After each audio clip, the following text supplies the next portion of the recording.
بیچاری کئی روز سے دم توڑ رہی ہے، ڈر ہے خبر بد نہ میرے منہ سے نکل جائے۔ تقدیر تو مبرم نظر آتی ہے ولیکن پیران کلیسا کی دعا ہے کہ یہ ٹل جائے۔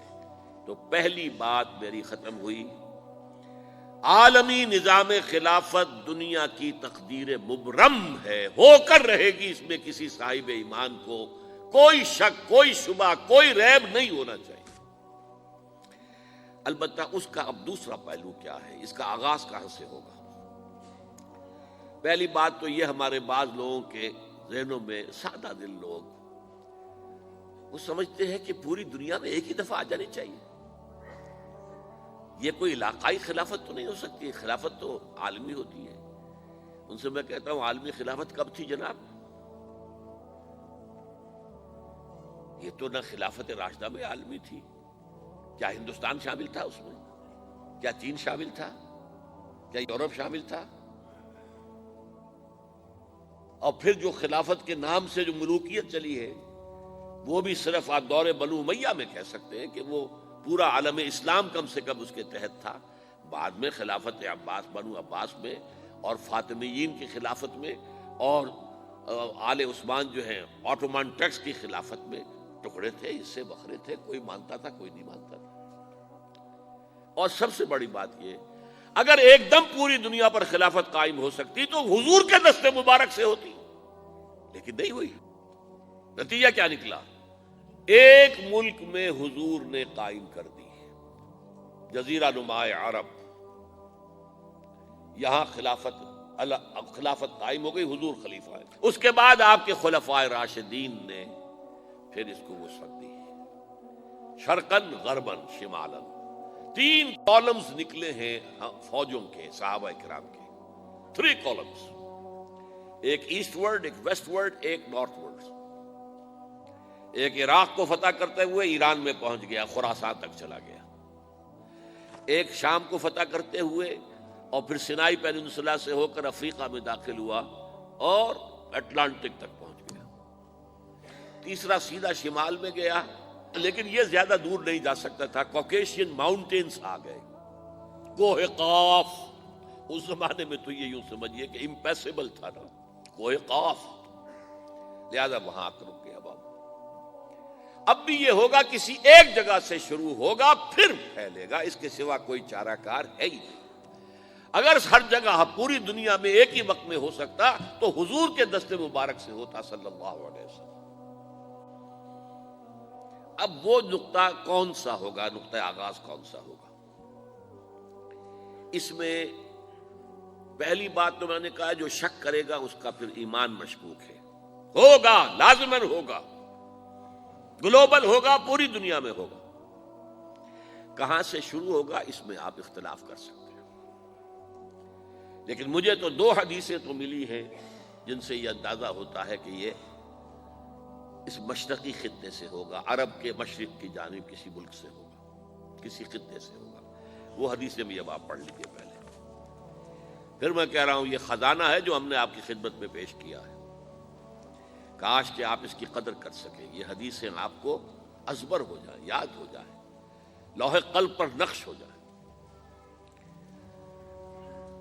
ہندوستان اور خراسان یعنی موجودہ افغانستان کا ذکر، ابن ماجہ کی روایت ہے، عن عبداللہ ابن الحارث رضی اللہ تعالی عنہ قال رسول اللہ صلی اللہ علیہ وسلم یخرج ناس من المشرق یؤتئون للمہدی یعنی سلطانہ، یعنی سلطانہ، دونوں طرح سے پڑھ سکتے ہیں۔ حضرت عبداللہ ابن حارث فرماتے ہیں رضی اللہ تعالی عنہ کہ حضور نے ارشاد فرمایا، مشرق کی طرف سے وہ فوجیں نکلیں گی، لوگ آئیں گے جو عرب میں مہدی کی حکومت قائم کریں گے۔ یہ مہدی کون ہوں گے اس کا ذکر میں ذرا بعد میں کروں گا، لیکن نوٹ کر لیجئے کہ مہدی سے پہلے لازماً کسی مشرقی علاقے کے اندر وہ نظام قائم ہو چکے گا، تب وہاں سے فوجیں آئیں گی نا۔ یہ مشرق کون سا ہے؟ عرب کے مشرق میں آپ چلیے، ایران بھی آ جائے گا، افغانستان بھی ہے، پاکستان بھی ہے، اور اگر اسے اور توسیع دیں تو ہندوستان بھی ہے۔ یہ ہے عرب کا مشرق، اس سے فوجیں جائیں گی۔ اس کا کیا مطلب ہے کہ اس میں سے کسی جگہ پر نظام خلافت پہلے قائم ہو جائے گا تاکہ وہاں سے فوجیں جائیں گی جو جزیرہ نما عرب میں حضرت مہدی کی حکومت کو قائم کریں گی۔ اب دوسری حدیث سنیے، یہ سنن ابن ماجہ کی حدیث تھی جو میں نے آپ کو سنائی، آپ نے پڑھی۔ دوسری عن ابی ہریرہ رضی اللہ تعالی عنہ، یہ ترمذی شریف کی روایت ہے، قال قال رسول اللہ صلی اللہ علیہ وسلم یخرج من خراسان رایات سود لا يردها شیء حتی تنصب بإیلیا، خراسان کے علاقے سے سیاہ جھنڈے لے کر فوجیں آئیں گی، ان کا رخ کوئی موڑ نہیں سکے گا، ان کو پیچھے پھیر نہیں سکیں گے کوئی بھی، یہاں تک کہ وہ یروشلم میں جا کر جھنڈے نصب کر دیں گے۔ ایلیا حضور کے زمانے میں یروشلم کو کہتے تھے۔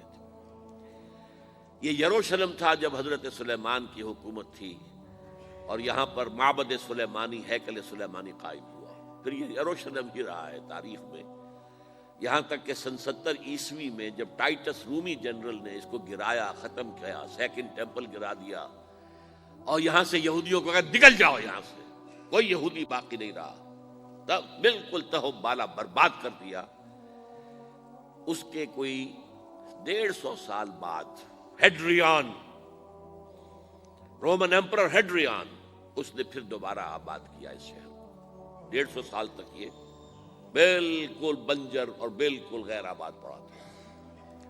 اب ہیڈریان نے جب آباد کیا تو اس کا نام ایلیا رکھا، اب یروشلم نام نہیں تھا، تو حضور کے زمانے میں پھر اس کا نام ایلیا تھا۔ اور اب اس سے کیا معلوم ہو رہا ہے کہ یہ یروشلم مسلمانوں کے قبضے سے اس وقت نکلا ہوا ہوگا، ایک دفعہ پہلے نکلا تھا، سن 1099 عیسوی میں مسلمانوں کے ہاتھ سے نکلا، کروسیڈرز عیسائیوں نے آ کر اس کو قبضے میں کیا، لاکھوں مسلمانوں کو مارا، قتل کیا۔ اس کو 1187 عیسوی میں واپس لیا ہے، کس نے لیا ہے؟